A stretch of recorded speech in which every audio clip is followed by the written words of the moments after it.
Magandang umaga, ngayon pa'y araw ng Huwebes, February 29, 2024. Narito po muli ang update sa lagay ng panahon. Ayon po sa Pag-asa, patuloy po na nakakaapekto sa Luzon at Visayas ang hanging amihan. Malaking bahagi naman po ng Mindanao ang uulanin dahil sa easterlies o mga localized thunderstorms, habang ang Caraga at Davao region ay apektado pa rin po ng trough ng low pressure area na nasa labas ng Philippine Area of Responsibility. Ayon sa Pag-asa, mababa naman ang chances sa ngayon sa loob po ng 24 oras na lumakas bilang bagyo ang nasabing LPA. Ngayong araw, ang Mindanao asahan na maulap na halangitan na may kalat-kalat na pag-ulan at thunderstorms dahil po sa trough ng nasabing low pressure area.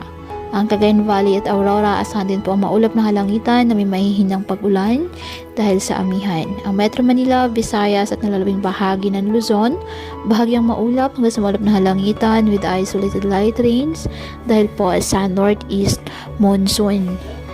Kaya patuloy po natin na pag-iingat pa din ang ating mga kababayan sa pantapan po ng mga pagbaha at pagguho ng lupa, at ugalin po na magdala palagi ng payong o kahit naman panangga sa ulan o di kaya na may sa init ng araw kapag lalabas ng ating mga tahanan.